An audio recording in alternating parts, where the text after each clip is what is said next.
கல்யாண மாலையில் நாராயணன் அவங்கள அறிமுகப்படுத்துகிறோம். வணக்கம் சார். வணக்கங்க. நாங்கள் தமிழ் விஸ்வகர்மா வகுப்பை சேர்ந்தவங்க. சரிங்க. எங்கள் பையன் நாராயணன். சரி. எங்களுக்கு மொத்தம் 3 குழந்தைங்க. First doctor. ஓகே. அட்வொகேட்டாக இருக்குது. பாண்டிச்சேரியில் வந்துட்டு செட்டில்டு, மேரேஜ் ஆயிடுச்சு. சரிங்க. அவங்க வந்துட்டு கல்யாண மாலை மூலமாக தான் எங்கள் பொண்ணுக்கு செட்டில் ஆச்சு, மாப்பிள்ளை கிடைச்சது. Very good. அது ரொம்ப அதுக்காக நான் ரொம்ப நன்றி சொல்கிறேன். மாப்பிள்ளை நல்ல தங்கமான குணமாக இருப்பார். Okay, very good. எங்கள் பையன் வந்துட்டு இந்தியன் நேவியில் மாஸ்டர் சீஃப் ஆஃபீஸராக இருக்கிற அப்படியே. சரி. பையனுக்கு 2வது பையனுக்கு மேரேஜ் ஆயிடுச்சு. ரைட். ஓகே. 3வது பையன் தான் நாராயணன். அவருக்கு தான் இப்போ பொண்ணு பார்த்துட்டு இருக்கிறோம். ரொம்ப ஜென்டில் டைப்பு பையன். ஹைட்டு 6 feet இருப்பார். அப்படி சரி. ஃபேராக இருப்பார். ஓகே. மெக்கானிக்கல் இன்ஜினியரிங் முடிச்சுட்டு LNTயில் ஃபர்ஸ்ட் ஒர்க் பண்ணி இருந்தார். அப்புறம் அதை விட்டுட்டு இப்போ ஜாண்டியர் டெக்னாலஜி சென்டரில் புனேயில் இருக்கிற அப்படி. அது யூஎஸ் பேஸ்டு கம்பெனி. சரி. மருமகள் எப்படி வேணும்? மருமகன் நல்ல குணமான பொண்ணாக இருக்கணும். சரி. நல்ல அழகான அருமையான பொண்ணாக இருக்கணும். நல்ல வாழ்க்கை துணை. அவங்க 2 பேரும் நல்ல சந்தோஷமாக இருக்கணும். அதுதான் முக்கியம். சரி, ரைட். ஓகே. அப்படியே கிடைப்பாங்க. சொல்லுங்கம்மா.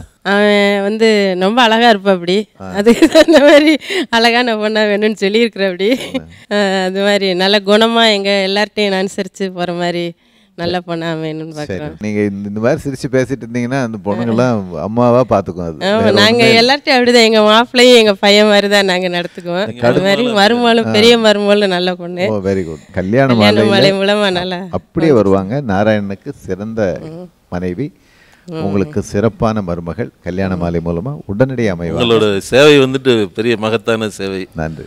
ரொம்ப வந்துட்டு இது மாதிரி நிறைய கல்யாணம் நடத்தி வச்சிருக்கிறீங்க. அவங்க வாழ்த்துக்கள்லாம் உங்களுக்கு எப்பவுமே இருக்கும். உங்கள் வாழ்த்துக்களுக்கு மனமார்ந்த நன்றி. இம்மீடியட்டாக உங்கள் வீட்டில் கல்யாணம் வரணும்னு கல்யாண மாசார்பா மனசார வாழ்த்துறேன். இ. நாராயணன், பதிவெண் 584231, வயது 27, BE மெக்கானிக்கல் முடித்தவர், சீனியர் டிசைன் இன்ஜினியராக US பேஸ்டு நிறுவனத்தில் பூனாவில் பணியிலுள்ளவர். இவர் நன்கு படித்து பணியிலுள்ள மணமகளை எதிர்பார்க்கிறார். நாராயணன் பற்றிய விரிவான விவரங்கள் kmmatrimony.com வெப்தளத்தில். கல்யாண மாலையில் விஜயலட்சுமி இவங்களை அறிமுகப்படுத்துகிறோம். வயது 29, LLB மேலும் MBA பண்ணியிருக்கிறாங்க. பெங்களூர் MNCயில் அசிஸ்டன்ட் மேனேஜராக ஒர்க் பண்ணிட்டு இருக்கிறாங்க. PG அல்லது ப்ரொஃபஷனல் டிகிரி முடித்த நல்லவர் தனக்கு கணவராக வரணும்னு நினைக்கிறாங்க. விஜயலட்சுமி நினைக்கிற மாதிரி நல்லவர் அவங்களுக்கு கணவராக உடனடியாக அமையணும்னு கல்யாண மாலை மூலமாக மனப்பூர்வமாக வாழ்த்துறோம். கல்யாண மாலையில் மகேஸ்வரன் இவரை அறிமுகப்படுத்துகிறோம். வயது 33, BSc பண்ணியிருக்கிறாரு. வெள்ளூர் TVSல அசிஸ்டன்ட் மேனேஜராக ஒர்க் பண்ணிட்டு இருக்கிறாரு. டிகிரி படித்த நல்ல பெண் தனக்கு மனைவியாக வரணும்னு விரும்புகிறாரு. மகேஸ்வரன் விரும்புகிற மாதிரி நல்ல பெண் அவருக்கு மனைவியாக உடனடியாக அமைந்திட கல்யாண மாலையின் மனப்பூர்வமான வாழ்த்துக்கள். கல்யாண மாலையில் பூபதி உங்களை அறிமுகப்படுத்துகிறோம். 2 பையன் ஒரு பொண்ணு சார். சரி. ஒரு பையனுக்கு ஒரு பொண்ணு கல்யாணம் ஆயிடுச்சு. சரி. இப்போ இவர் 3வது. சரி. பலிஜி நாயுடு சார். மருமகள் எப்படி வேணும்? நல்ல குடும்பத்துக்கு ஏற்ற மாதிரி வேணும் சார். ஓகே. உங்களுக்கெல்லாம் ஒரு சகோதரியாக மாதிரி. சொல்லுங்கள் சார். பூபதி அவங்க ஃபேமிலி ஃப்ரெண்டு. ரைட். கிட்டத்தட்ட ஒரு 25 to 30 இயர்ஸாக அவர் தெரியும். அவங்க ஃபேமிலி பற்றி நல்லா தெரியும். சரிங்க. TCSல ஒர்க் பண்ணிட்டு இருக்காரு. ஓகே. பார்த்தீங்கன்னா இவர்கிட்ட ஒரு ஸ்பெஷல் இது பார்த்தீங்கன்னா நல்ல தெய்வ பக்தி உள்ளவர். சரி. அவங்க ஒரு ஃபேமிலிக்கு தகுந்த ஒரு பொண்ணை பார்த்துட்டு இருக்காங்க. ஓகே. சொல்லுங்கள் பூபதி. பிகாம் முடிச்சு MCOM பண்ணிட்டு இருக்கேன். இப்போ கரண்டாக TCS ESEவில் ஒர்க் பண்ணிட்டு இருக்கேன். சரி. 5 years ஒர்க் பண்ணிட்டு இருக்கேன். ஓகே. ஃபியூச்சர் பிளான் என்ன? ஆக்சுவலாக ஒர்க் பண்ணுறதுலேயே ஒரு பெஸ்ட் லெவலில் இருக்கணும். ஓகே. மனைவி எப்படி வேணும்னு எதிர்பார்க்குறீங்க? ஒரு நல்ல குடும்பத்துக்கு ஏற்றபடி. சரி. எந்த ஈகோ இல்லாமல் எல்லாம் ஃப்ரெண்ட்லியாக பழகி. Very good. ஈகோ இல்லாத பெண்ணாக வேணும். மெயின் அம்மா அப்பா மெயினாக பார்த்துக்கணும். Very good. அதான் கடைசி வரைக்கும். Very good. அவங்க நல்லா பார்த்துனாலே போதும். வேற எந்த டிமாண்டும் கிடையாது. எல்லாருக்கும் உதவணுங்கிற எண்ணமோ எல்லாத்தையும் ஒத்துமையாக இருக்கணுங்கிற எண்ணமோ இருந்தால் அதே மாதிரி எண்ணங்களுடைய அதே மாதிரி குணங்களுடைய நல்ல பெண் நமக்கு நம்ம வீட்டுக்கு மருமகளாக உங்களுக்கு நல்ல மனைவியாக கூடிய விரைவில் கல்யாண மாலை மூலமாக இம்மீடியட்டாக வந்து அமைவாங்க. உங்களுக்கு ஃப்ரெண்டாக அது மாதிரி ஒரு நல்ல பெண் உங்கள் ஃபேமிலிக்கு அருமையான மருமகள் கல்யாண மாலை மூலமாக அமைவாங்க. இந்த நிகழ்ச்சியில் வந்து கலந்துக்கிட்டீங்க. வாழ்த்துக்கள். வணக்கம். டி. பூபதி, பதிவெண் 592819, வயது 31, BCom முடித்தவர், MCOM படித்துக் கொண்டிருப்பவர், TCS சென்னையில் பணியில் உள்ளவர். இவர் ஓரளவு படித்த குடும்ப பாங்கான மணமகளை எதிர்பார்க்கிறார். பூபதி பற்றிய விரிவான விவரங்கள் kmmatrimony.com வெப்தளத்தில். கல்யாண மாலையில் கவிதா இவங்களை அறிமுகப்படுத்துகிறோம். வயது 32, எம்காம், எம்ஃபில், பிஜிடிசிஏ, டிசிஎம் பண்ணியிருக்கிறாங்க. திருச்சியில் லெக்சரராக ஒர்க் பண்ணிட்டு இருக்கிறாங்க. பிஜி அல்லது ப்ரொஃபஷனல் டிகிரி முடித்து நிரந்தர வேலையில் இருக்கிற நல்லவர் தனக்கு கணவராக வரணும்னு எதிர்பார்க்கிறாங்க. கவிதா எதிர்பார்க்கிற மாதிரி நல்லவர் அவங்களுக்கு கணவராக உடனடியாக அமையணும்னு கல்யாண மாலை மூலமாக மனப்பூர்வமாக வாழ்த்துறோம். உலகெங்கும் வாழும் வரம் தேடுவோரிலிருந்து உங்கள் வீட்டு மகனுக்கோ மகளுக்கோ மிக பொருத்தமான இல்வாழ்க்கை துணையை தேர்ந்தெடுக்க விருப்பமா?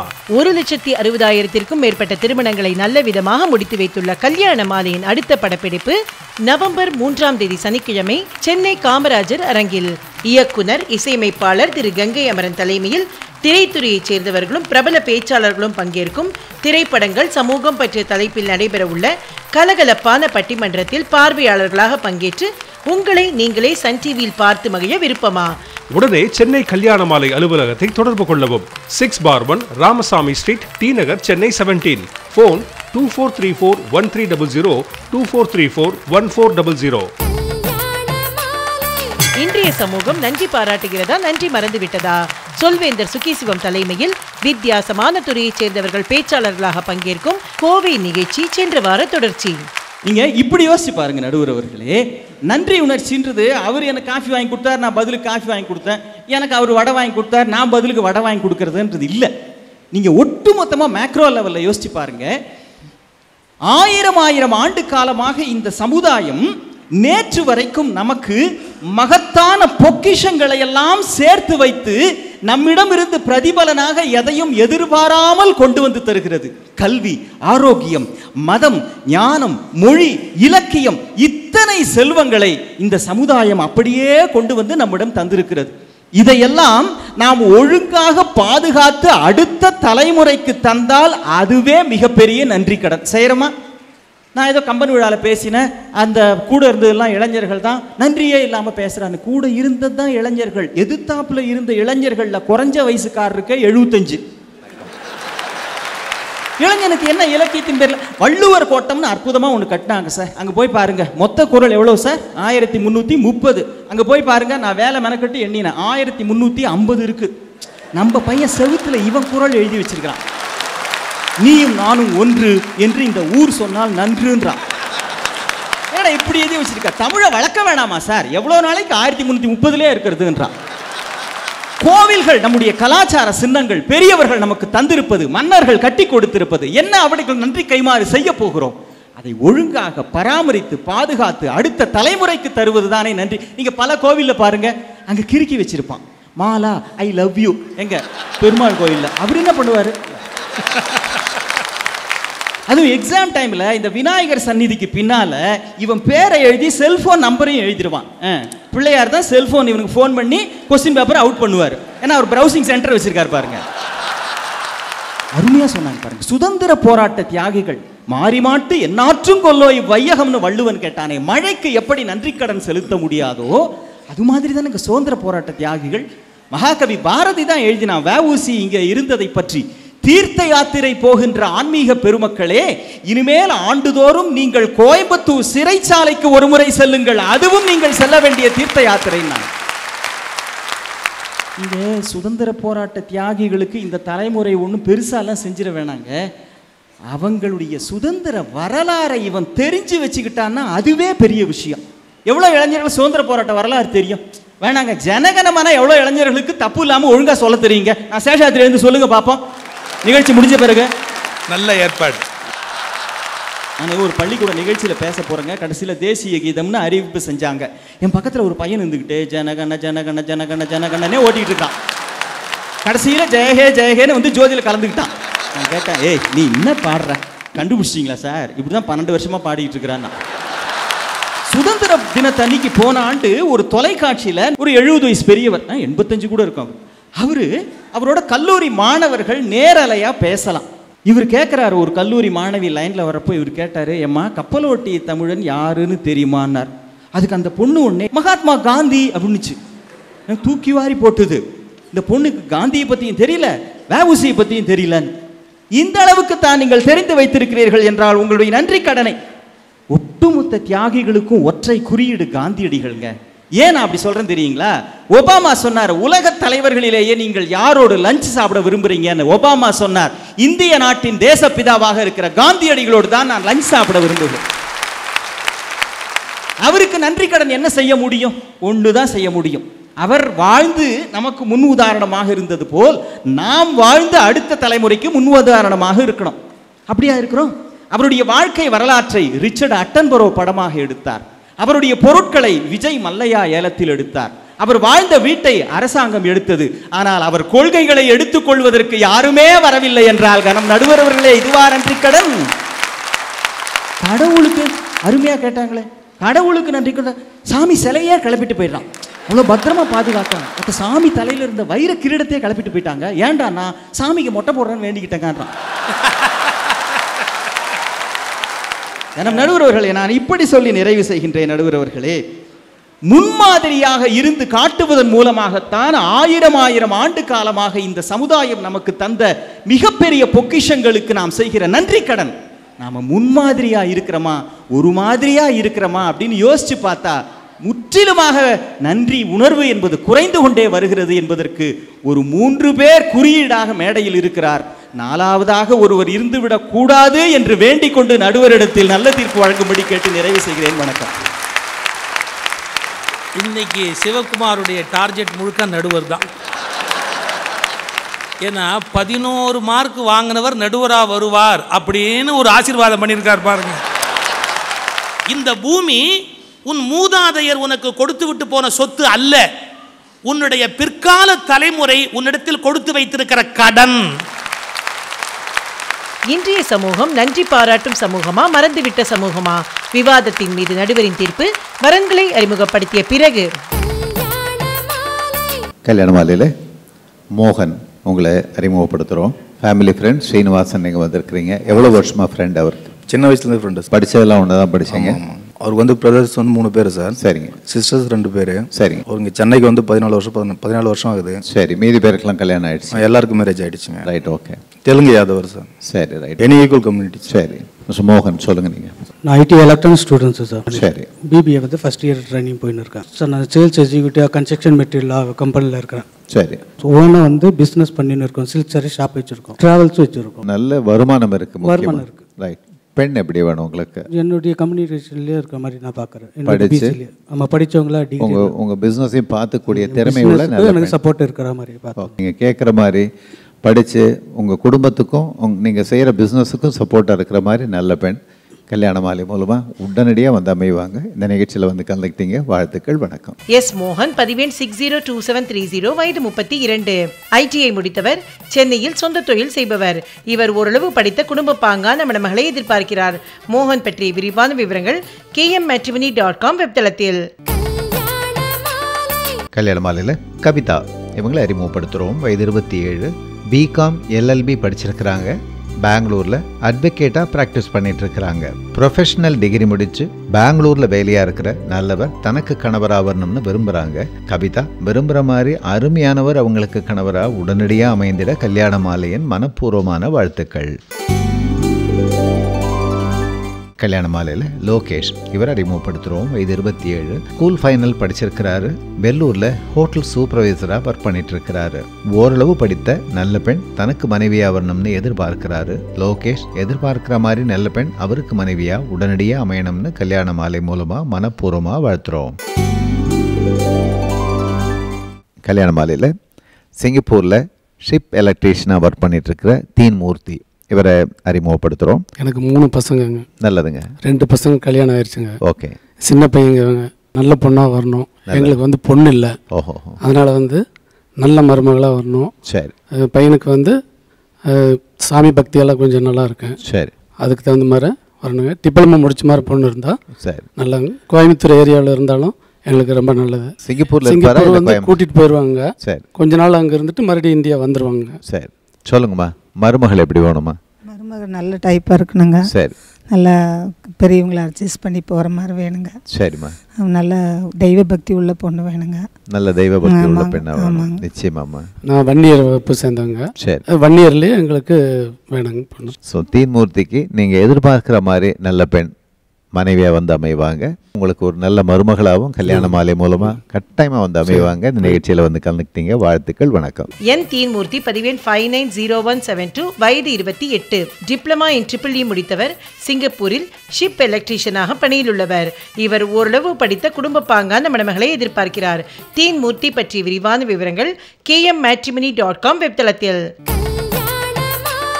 கல்யாண மாலையில் சுமதி இவங்களை அறிமுகப்படுத்துகிறோம். வயது 34, பிகாம் DT8 படிச்சிருக்கிறாங்க. திண்டிவனத்தில் இருக்கிறாங்க. டிகிரி படித்து நிரந்தர வேலையில் இருக்கிற நல்லவர் தனக்கு கணவராக வரணும்னு நினைக்கிறாங்க. சுமதி நினைக்கிற மாதிரி நல்லவர் அவங்களுக்கு கணவராக உடனடியாக அமைந்திட கல்யாண மாலையின் மனப்பூர்வமான வாழ்த்துக்கள். கல்யாண மாலையில் பழனி வேலன் இவர் அறிமுகப்படுத்துகிறோம். வயது 30, பிகாம் MFM மற்றும் MBA பண்ணியிருக்கிறாரு. சென்னையில் ஃபினான்ஸ் அனலைசராக ஒர்க் பண்ணிட்டுருக்கிறாரு. டிகிரி படித்து வேலைக்கு செல்லும் அழகான பெண் தனக்கு மனைவியாக வரணும்னு விரும்புகிறாரு. பழனி வேலன் விரும்புகிற மாதிரி நல்ல பெண் அவருக்கு மனைவியாக உடனடியாக அமையணும்னு கல்யாண மாலை மூலமாக மனப்பூர்வமாக வாழ்த்துறோம்.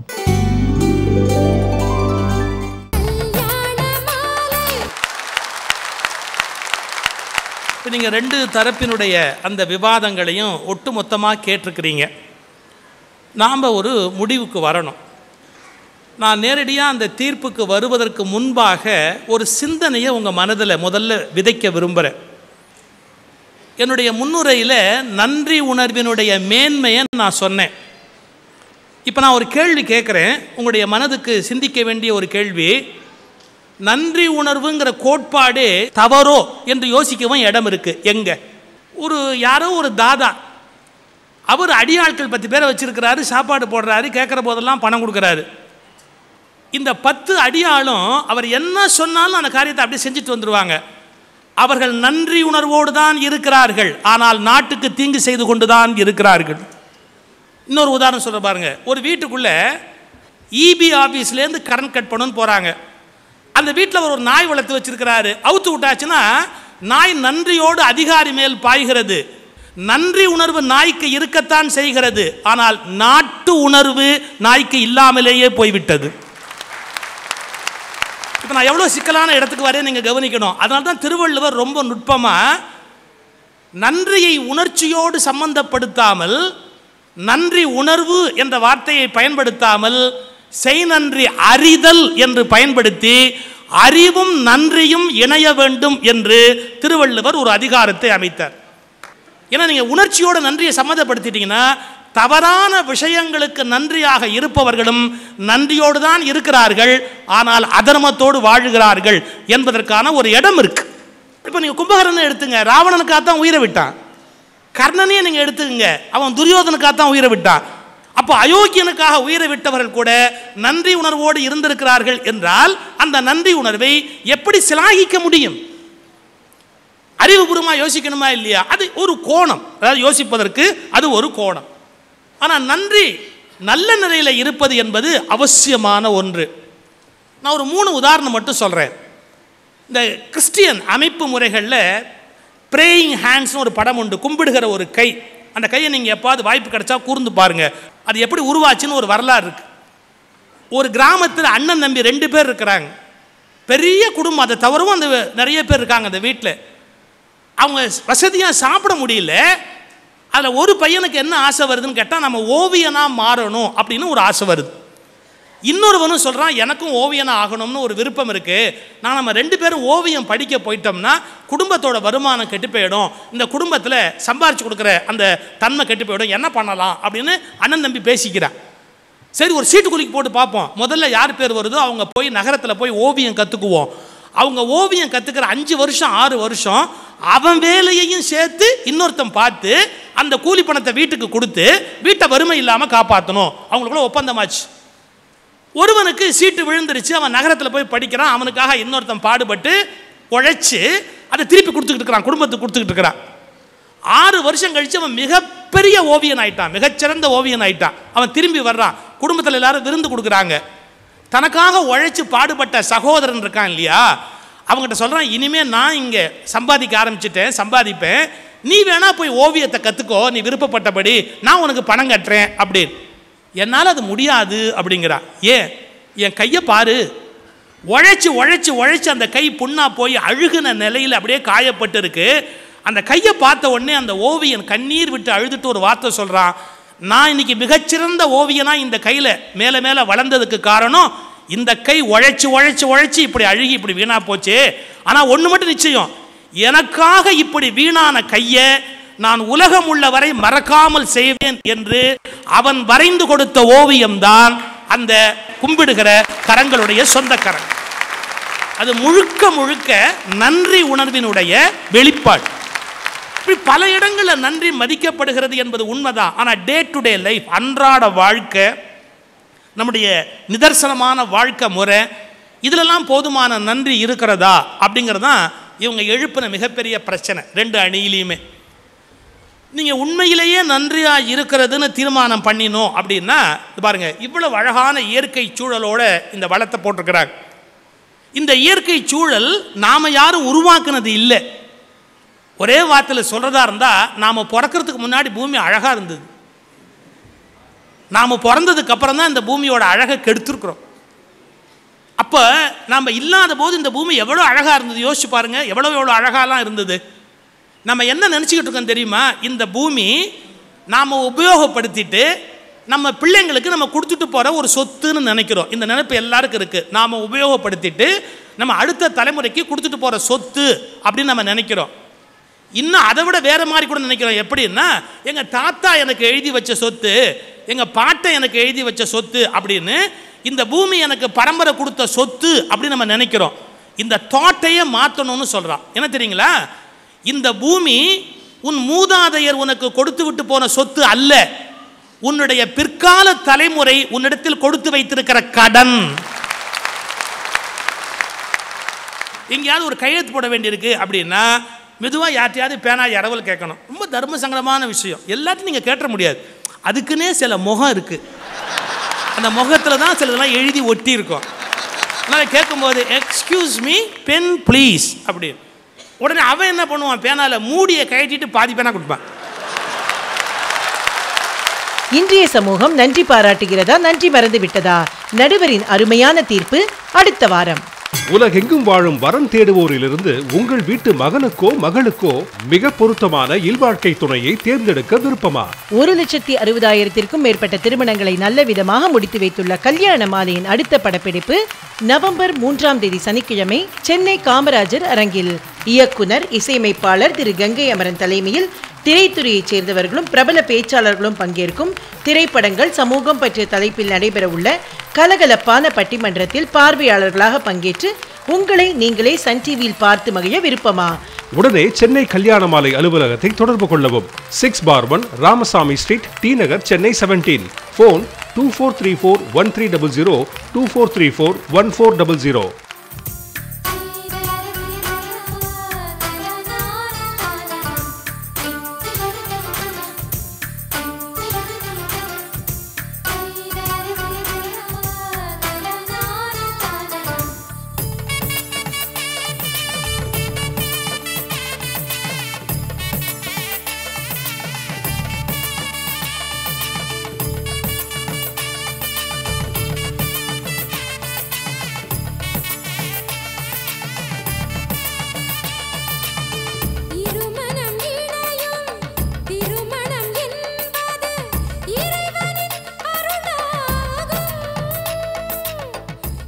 உங்கள் வீட்டு வரனுக்கு மிகச் சிறப்பான இல்வாழ்க்கை துணை அமைய பதிவு செய்து கொள்ளுங்கள்.